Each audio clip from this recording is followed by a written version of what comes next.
Ассаляму алейкум. Сегодня мы в центральной мечети Джамик, и сегодня мы принимаем гостей. Сегодня у нас в гостях председатель СТОС. Ассаляму алейкум. Добрый день. Эта встреча у нас организовывается второй год. В прошлом году в таком же составе со всеми председателями СТОС и с Хазратом мы уже встречались. Такие встречи сплачивают и наш коллектив, потому что мы здесь совместно сидим и за чайным столиком и решаем общие наши вопросы. И в то же время делают нас к жителям ближе, потому что мы эти встречи организовываем именно для помощи нашим жителям. Ассаляму алейкум ва рахматуллахи ва баракату. Мир и милость Всевышнего вам и нам. Наверное, никого нет в этом городе, кроме вас, кто ближе всех к людям. У нас сегодня в гостях наши дорогие председатели СТОС. Для нас это очень важное мероприятие, потому что это наше межведомственное отношение, и они являются самыми главными координаторами нашей работы.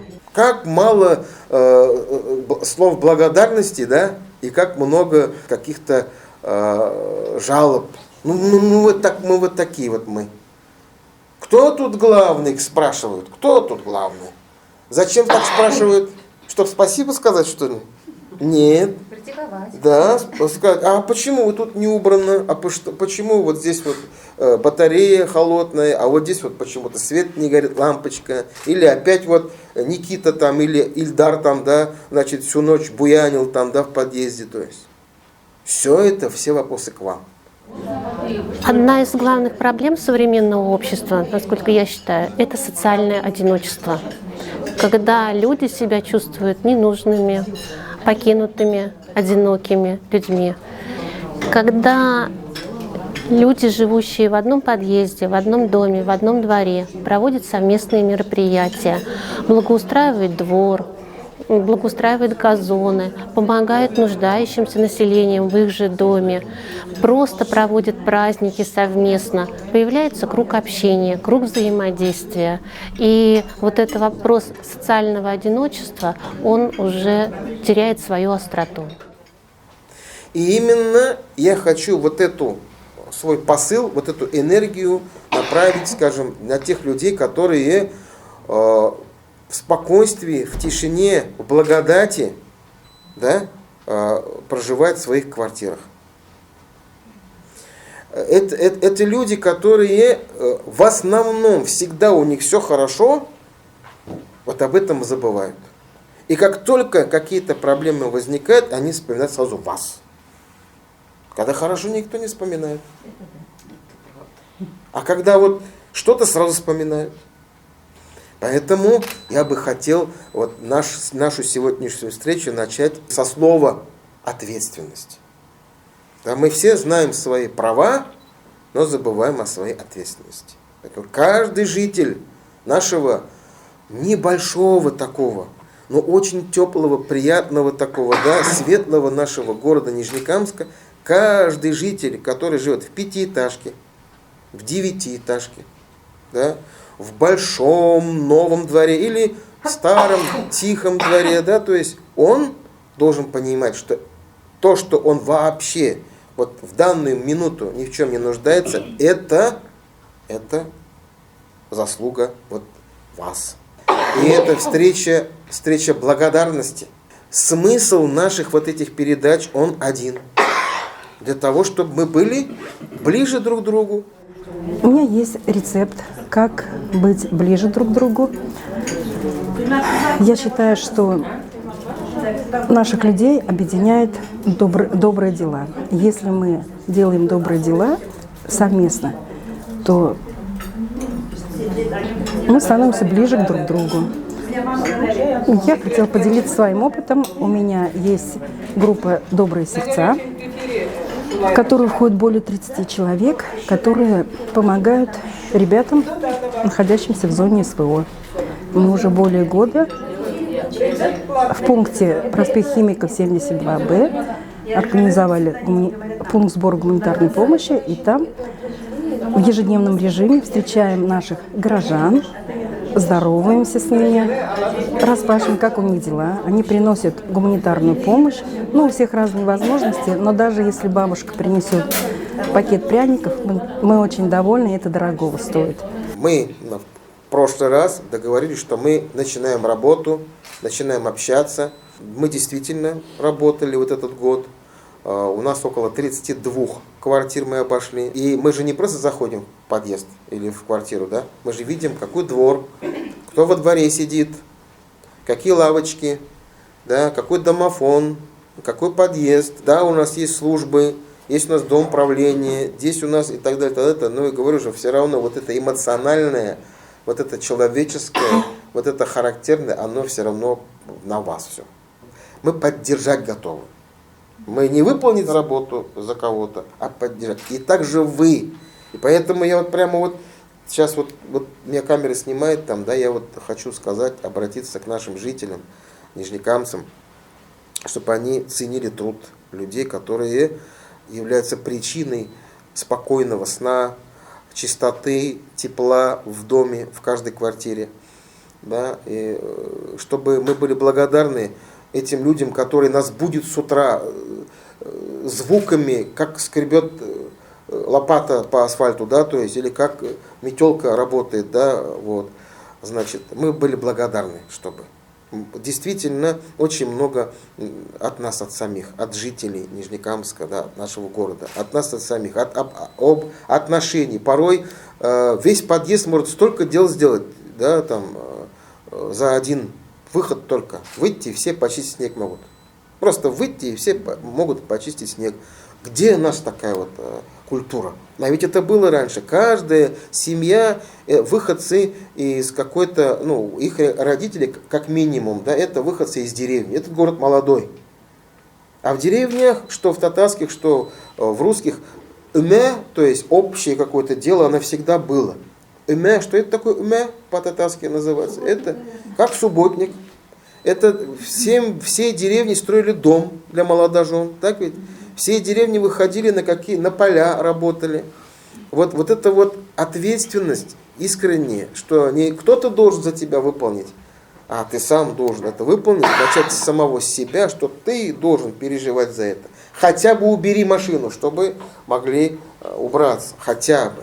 Не сори сам, да, там, когда после себя убери. Хотя бы вот эти минимум какой-то можно делать. Поэтому я обращаюсь к нашим жителям быть внимательнее к тем, кто сегодня, значит, является действительно причиной спокойной жизни. Вот это добрососедство, говорим мы. Добрососедство, вот это вот дружба, вот это вот теплота, вот это вот отношение, когда, я говорю же, вот, ну, еще мы, вот, когда маленькие были, у нас еще под ковриком ключик оставляли. То есть вот эта вот доброта отношений, она очень много зависит от нас, самих, именно от жителей. Поэтому мы будем пытаться, стараться дойти до каждого нуждающегося. Горячим питанием мы стараемся обеспечивать всех, кто к нам обратились. Социальная работа – это не просто подать руку, кому нужна рука. Нет, это воспитание. Мы бы рады отправить человека, допустим, в тот же самый приют. Да, ведь? Но для того, чтобы отправить человека в приют, это и документы, и больница, и все анализы, и так далее, и тому подобное. Естественно, мы одни, мы не можем справиться с этим. Это замечательно, что вот вы организовали такую работу, это огромная помощь и нам с ТОСом, и людям, те, кто оказались на сегодняшний день в такой ситуации, тяжелой ситуации. Вы нам просто сообщите. А мы будем думать, что делать с ним. Это или наркология, или туберкулезный, или это вытрезвитель, или это что, то есть, или это наряд милиции должен быть, или что. То есть мы должны понять и как ему помочь. То есть мы тоже не можем в мечеть привести его в таком состоянии, это храм. Здесь нельзя вообще так делать, нельзя такое, но значит, есть приют, и этот приют, это Надежда Владимировна, она сама Кряшин. Очень хорошо говорит по-татарски, очень хорошо говорит по-русски, да. У нее была организация своя, сейчас это фонд «Теплые руки» называется. В общем плане по бездомным, это мы сейчас хотим сделать такой межвед. Самый первый межвед это с вами. Спасибо вам большое за то, что вы есть. И остальной межвед это получается у нас обязательно это больница, сотрудники полиции и социальные службы, это милосердие. У нас сейчас поставили человека, это Эльвира Габденуровна. По бездомным она работает, мы с ней каждый день на связи, альхамдулилля, то есть пытаемся помочь друг другу. То есть у нас есть приют, который рассчитан на 12 человек. Это приют для временного пребывания. Там человека мы можем помыть, переодеть и предоставить ему кров, то есть на какое-то время. Наша цель не только человеку предоставить кровь, а вообще кардинально изменить его жизнь. Если все-таки он лежит пьяный на улице, значит, что-то не так с ним. В любом случае, мы пытаемся помочь ему социализироваться. То есть с помощью социальной службы мы хотим не только у нас их принимать и отправлять их и по Татарстану или в Перекресток, в Челны, в ближайшие города, потому что всех бездомных мы на себя тоже не можем взять, но хотим помочь всем. По горячему питанию тоже хотел сказать. Я лично своими глазами хочу убедиться, что именно человек действительно нуждается, так как это моя ответственность. Если мне поступает сигнал, что там есть инвалиды и нуждающиеся, я стараюсь выехать на квартиру и увидеть своими глазами, поговорить с человеком, потом понять, уже я решаю, принимаю решение, что ему нужно, горячее питание, либо еще что-то. Вот продуктовый набор то же самое. То есть, если человек действительно нуждается, здесь уже, наверное, тоже можем выехать, или, например, вы можете его охарактеризовать, этого человека, этого будет достаточно. Один раз в месяц мы ему можем продуктовый набор дать.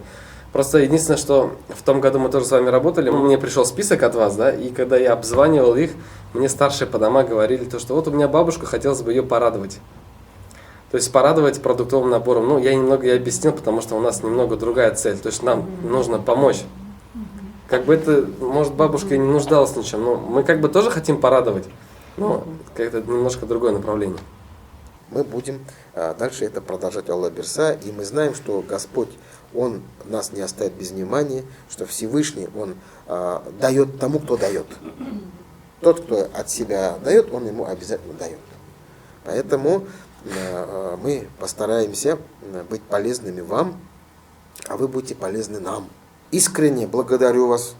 Вот искренне благодарю и никогда не забываю говорить про вас, про ваш труд, где могу сказать. Мольба, которая идет наша за вас, пусть она будет принята Всевышним. Пусть ваши сердца будут спокойны. Знайте, вы служите людям. Когда у пророка Мухаммада спросили, кто самый лучший из людей? Кто самый лучший из людей, спросили? Он сказал, самый лучший из людей тот, кто полезный другим людям. Он не сказал, тот, кто много-много молится, много-много постится, много-много дает милостыню. Он так не сказал. Он сказал, тот, кто полезный другим людям. Поэтому ваша профессия, это скорее не профессия, а что? Призвание. Призвание. То есть вы как мамы. Наши добрые дела, они нас объединяют. Несмотря на наше вероисповедание, национальности, возраст, мы все люди. И я считаю, что нам всем нужно быть добрее,